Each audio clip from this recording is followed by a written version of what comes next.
So by the time these kids get into middle school and high school, they are fully prepared to use that top part of their brain to actually get past, you know, the obstacles that most of us who've, you know, started languages in middle school and stuff have to worry about. So the greatest part is we've heard from a couple of alumni.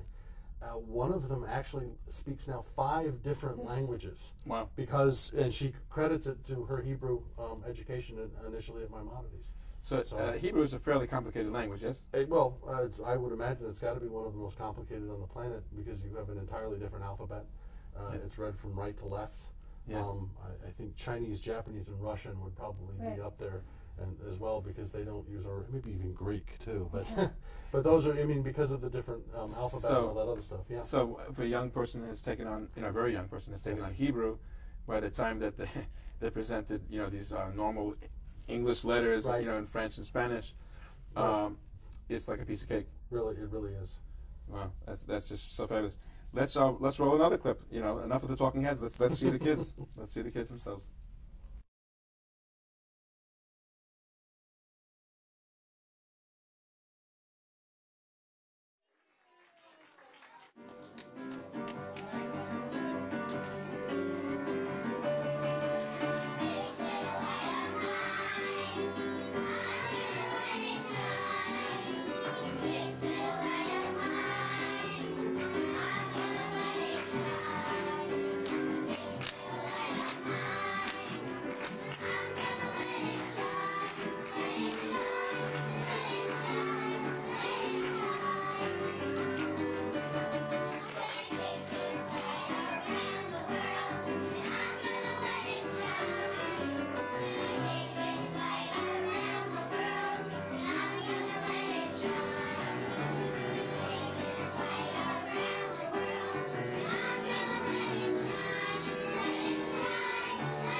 Now, what grades are those?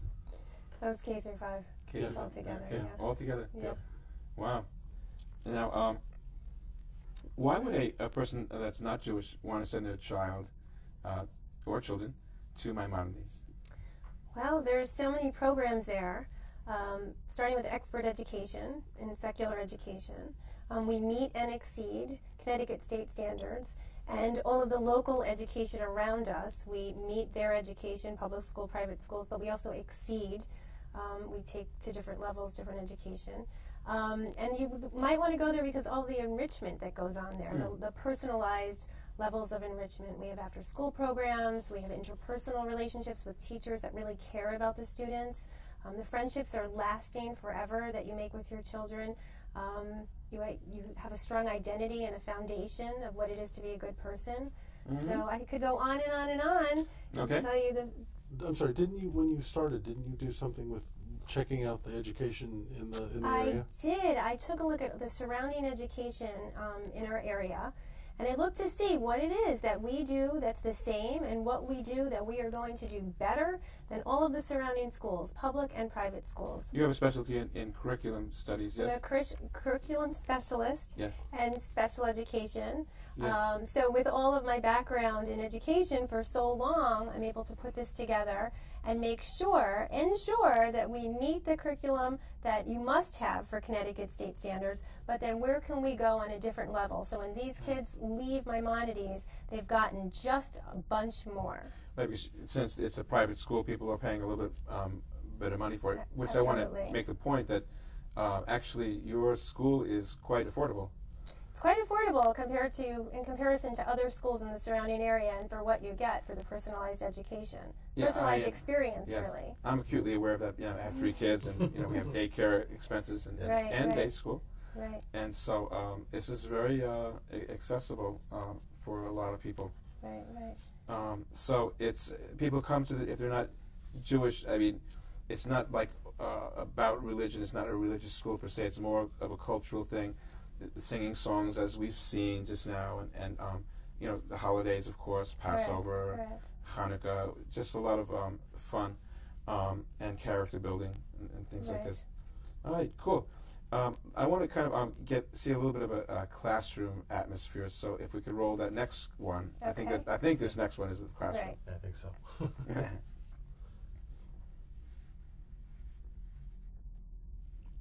Oh.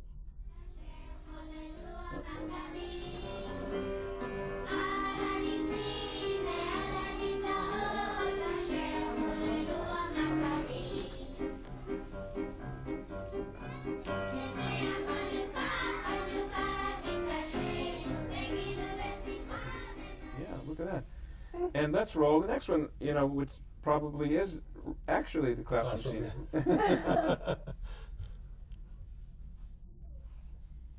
If it's good enough for CNN, it's good enough for us. Yeah. Oh, keep going. All right. Like I said, if it's good enough for CNN, I've seen this kind of thing. Haven't you seen that on CNN? Yeah. Yes, absolutely. Yeah, where they roll in the wrong clip and stuff like Keep that. going with it. Yeah. And here we are, rivaling CNN, here on public access television. It's incredible. So, now, what are your immediate goals? What would you like to see? I guess you're starting your enrollment now. It's the spring. We're starting enrollment, and people are welcome to come in for tours or seek out the website. They can call us. Let's put the website up again. That would be www.mawcschool.org. Let's get that up, and then tell us what you were about to say. Right, and people can contact myself. Go to the website, contact the school. We can give tours. We have Monday and Thursday tefillah if they'd like to come to see a prayer session. If they'd like to just come take a look at the school, they can do that anytime. Friday is Kabbalat Shabbat. We have plays. We have open house every Friday at 2 o'clock. Wonderful. So I really appreciate you guys coming in to talk about Maimonides Academy of Western Connecticut. It's a wonderful, wonderful thing. And if you guys have a clip for me of the classroom, yes, I would like to see it if that's what you're trying to ask me. Yes, let's see the classroom clip.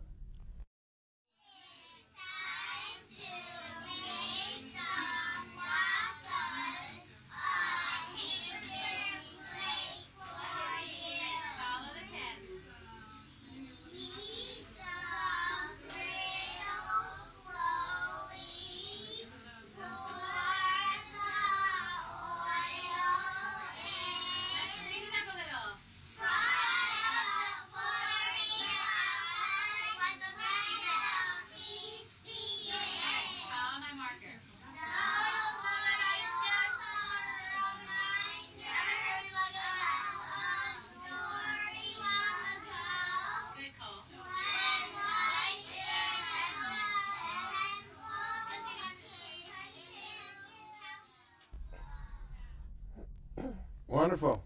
Now, I've been in your building, and I've seen Hebrew all over the place. We're running out of time, but I just want to say that it's a whole atmosphere of Hebrew and fabulous secular studies. We've been speaking here with Jodie Edelstein, the principal of Maimonides Academy of Western Connecticut, and Chad Tingley, who sits on the board. And I wish you a lot of luck with your school. Thank you. And the main thing is you have to know that there's a wonderful jewel in our midst, and it's called the Maimonides Academy of Western Connecticut, and check it out. You really might enjoy. Your children would have a very fulfilling time there as students and part of the community. You've been watching Rabbi Rock. I am Rabbi Shaul Praver. Shalom. Thank you. Shalom. Thanks, Rabbi.